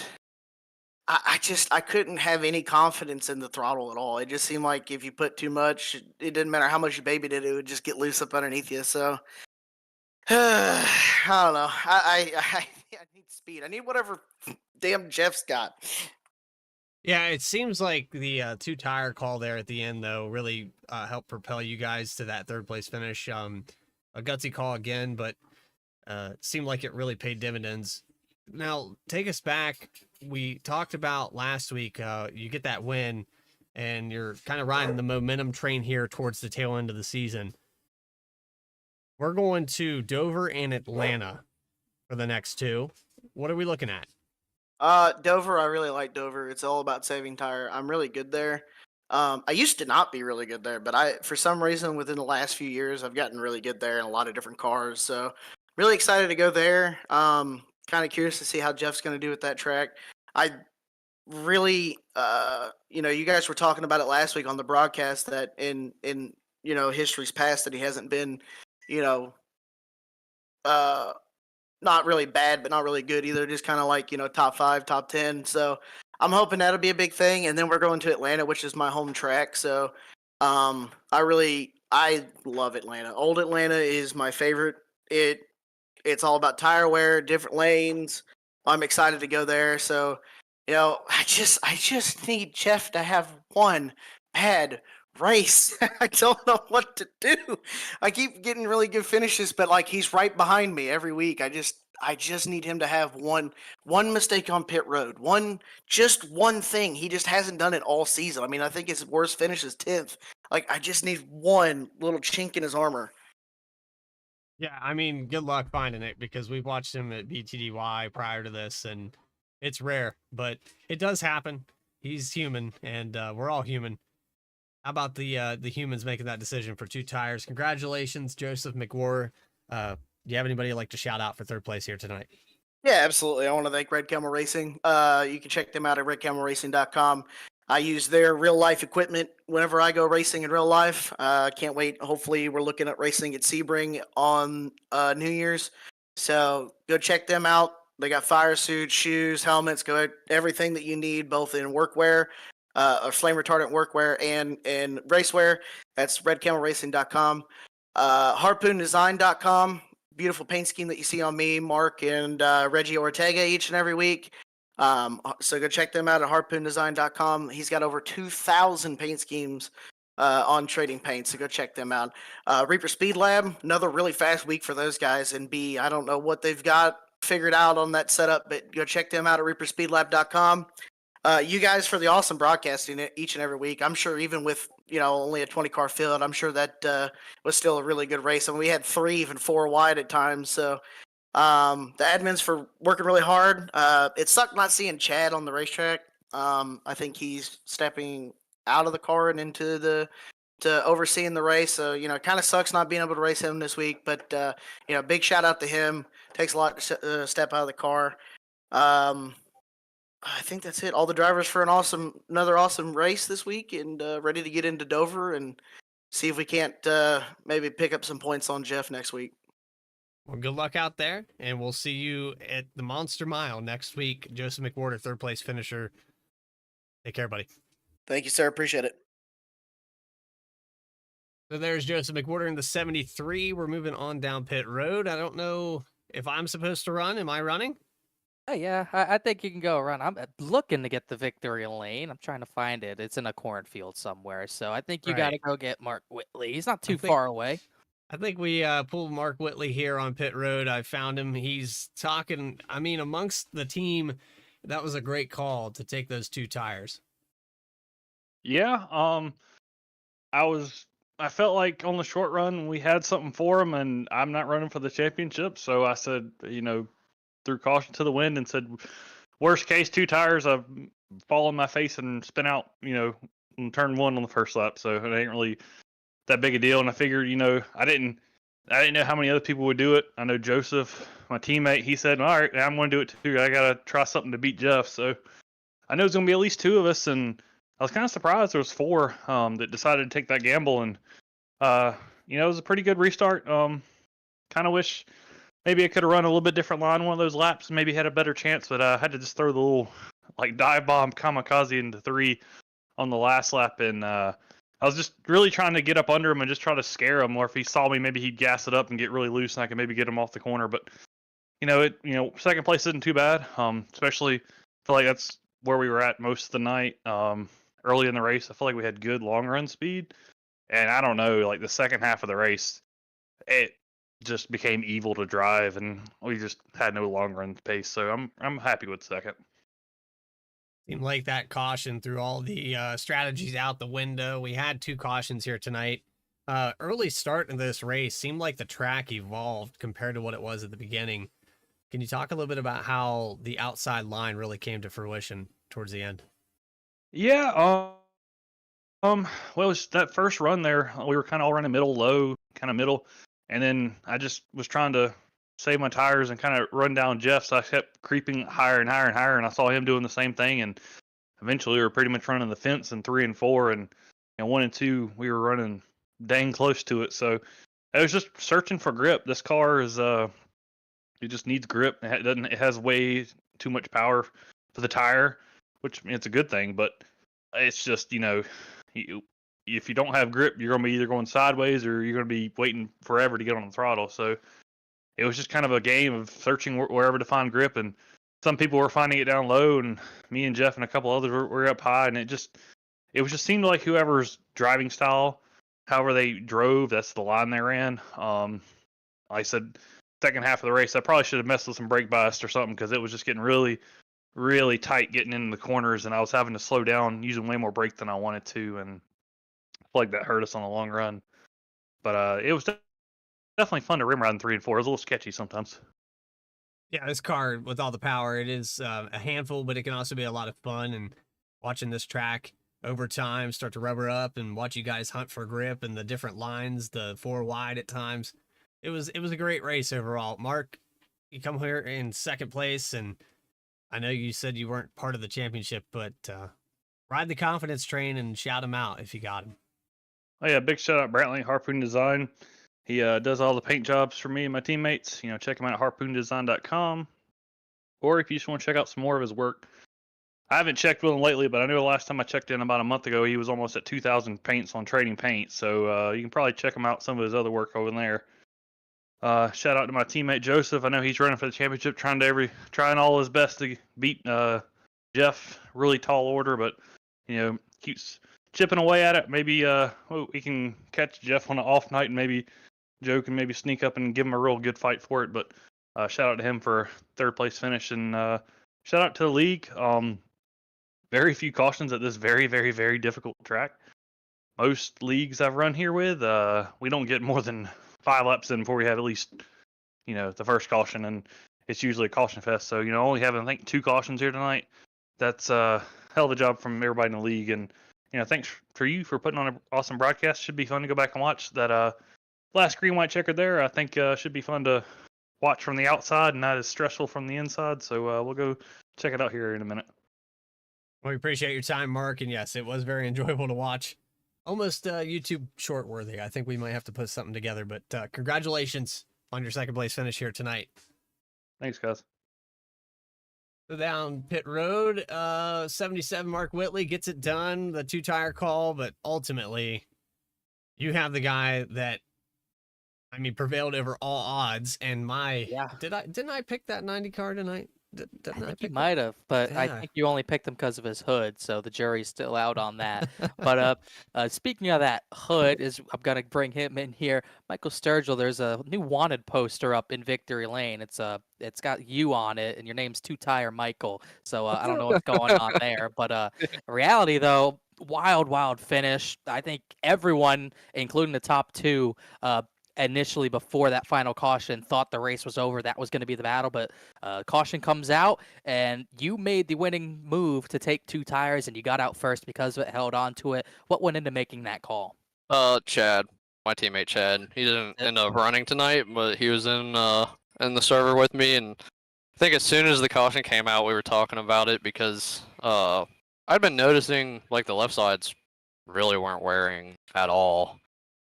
And so we were going back and forth between 2 or 4. Should I put fuel in it? Should I not fuel it? He's like, well, I think the only way you have a shot is take 2 and don't put any fuel in it because that'll loosen it up. So that's what we did, and we were able to get out first and stay there. Yeah, pretty wild stuff. A great jump on that final restart on what was basically a green-white checkered, got you out. We saw Mark Whitley had a dive at you, just couldn't make it quite stick, and that was a pretty wild finish, no doubt about it. As trying to think of what we're going to talk about. I know we did see the lines changed a lot today. I know the first initial run of the race saw a lot of drivers navigate to the top side, kind of struggle with the long run pace at that point. That seems like things started to go back to the bottom as far as pace went. What was the race like with what looked like a seemingly always changing track? Yeah, my original plan was to try to run the bottom because I know most of the time that'll save the tires. Then I saw Jeff in front of me kind of moving up a little bit, so I started moving up, and yeah, it fried the tires. I think I had 51% on my right front on that first stop. They were junked. The clouds kept coming back out though. When they did, I could work the bottom really well, and I think that helped to save and give me some long run speed. But it was fun to have a track that changes and kind of reminds me of back when dynamic track was a thing and you could use, multiple grooves. So it was fun having a track that did that. And just glad I was able to work the grooves properly those last 2 laps. Yeah, remember when the tracks worked properly? Oh, excuse me, different conversation. But yeah, it was definitely wild stuff. You led 8 laps tonight, and with all due respect, it never looked like you were going to be the guy to take this checkered flag, but it doesn't matter. It ain't over until the final lap. Yes, Bradley did pick you. Thank you, Bradley. Bradley did pick you. I picked 2nd place, so hey, a clean far sweep. off. Clean sweep in my eyes. We at least did 1-2, but congratulations, Michael. It's a wild finish, and you come out on top. Anyone else you want to thank besides obviously Chad? Chad, one more time. No, seriously, everyone that watches, I think my girlfriend and my dad were probably watching. You guys put on a great broadcast for this league. Most of the people in the league, all the admins of the league for putting this thing on. It's rare to have, green flag runs and stops in this car, especially at a track like this. So just speaks to the quality of the drivers we have in this league. And I think that'll do it. Oh, hold on. No, my new paint scheme, because I think it's lucky for me. So Yeah, I'm gonna have to keep running that thing.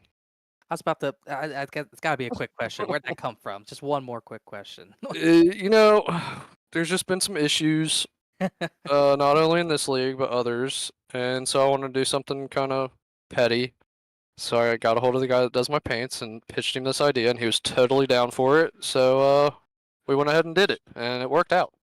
Well, tonight was petty in the sense of the paint scheme, and obviously you won, which petty Yeah. did a lot of for sure. And, I gotta say, if that was a real hood, I would definitely try to buy it in a bidding war. But in all seriousness, Michael Sturgill, wild finish. You come out on top. You defeat the Corn, lead 8 laps. You get the race win. Congratulations. Thanks for talking to us. See you next week at Dover. Thank you, guys. Good night. Have a good one. Wow. And that just how we're going to cap off tonight at Iowa. I mean, I don't think that's what we expected, Bradley. I mean, it was wild from the very beginning. We saw 3 wide very early on in the very first run, but that race was pretty much sewed up between Bailey Turner and Jeff Wright. I thought Bailey was going to get there, but after a late yellow, didn't get to really see what happened, and then strategy, 2 tires out of nowhere, just easily beats everyone else on 4. Yeah, and you got to make that call. If you're sitting out here struggling to keep up with Jeff Wright all night long, you got to come out with something. The tricks in the bag, pull them all out. We're in the last 3 races of the season. You can't afford to go back and think, what if I did this? You just got to try it, and luckily it works out for these guys. I was much impressed by how well the 2 tires held up. I'd say from 5th on back, they weren't very impressed. So, but that's just a product of the racing that we've come to see here in iRacing. It can be unpredictable with every update, with every adaptation, with everything they try to add to the service. You really don't know the outcome of some of these things. I'm impressed. I enjoyed it. I hope you guys did too. Go ahead and plug it, Connor. You got it. Yeah, I definitely got to thank you, everyone. Thank all our sponsors here at V-Speed for tonight. Wild, wild race comes down to the final lap. Can't say enough about how wild this one was. Only 2 cautions. It certainly felt like it was more wild than that. As we look through our race results, and I'll mention the points as they're updated quickly after this, but Michael Sturgill getting the checkered flag tonight over Mark Whitley and Joseph McWhorter. Those 3 the big beneficiaries of the 2-tire call. Joshua Banks also on 2 tires, I believe. He got out of that 4th as well. Jeff Wright, a disappointing 5th. Angelo Veronis, maybe a little disappointed, but he got back to 6th after troubles. Chuck Sweeting definitely was in the top 3 at the end before the yellow. He ends up 7th. Alex Bell 8th. Bailey Turner crashes at a turn 4, finishes 9th, and did not note him until now. How about Max Cost? He got back to the top 10. Another after solid the finish he for had. Max. I mean, Yeah. he's been putting up top 10s all season long, and that's part of the reason why he's up there in 6th in points. So I'm not surprised. Max finds a way every week.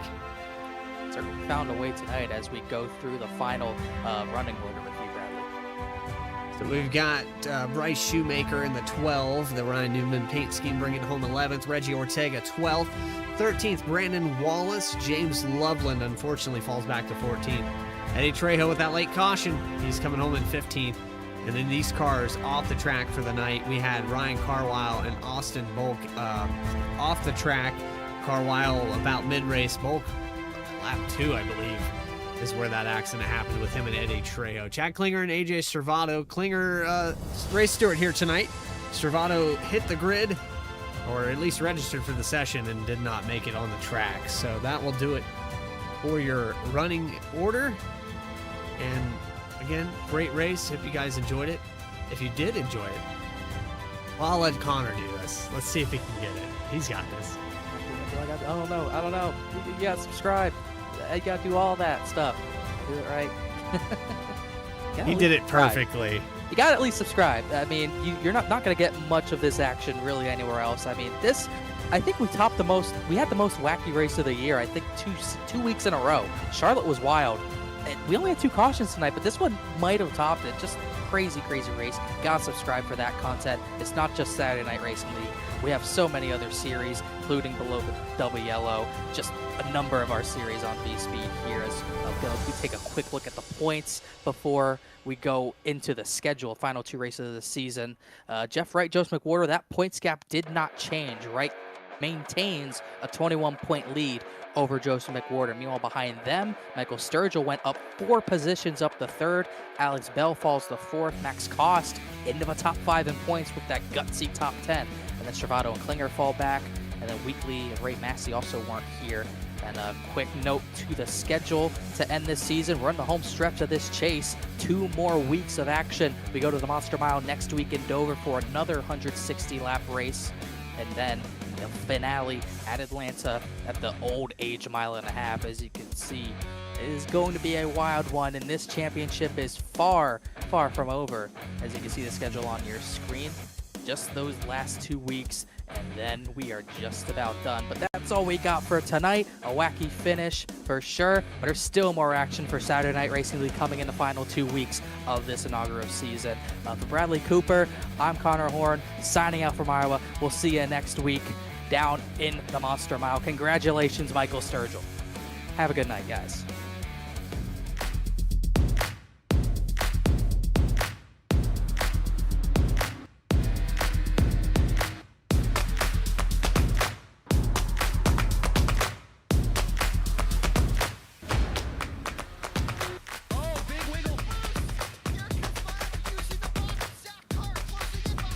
And here comes Milo, big run out of 4. He's going to be there. Tristan Martin's there. Cannot count out to 37. Oh!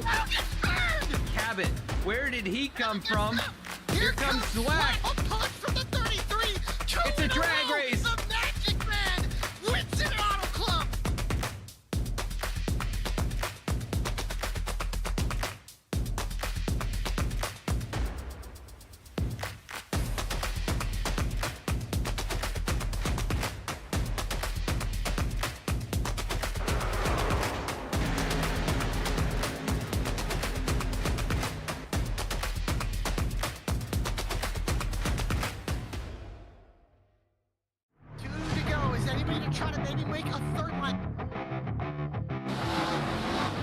This race still very undecided. The bottom lane just doesn't have enough cars now. The rules have been reversed. They're running out of time, and they know it. How about Noah Mikulski in the L3? He can easily defend in this battle. The bottom surges to the inside. Now pulls even with Hutton off the turn number 2. 900 horsepower at their feet.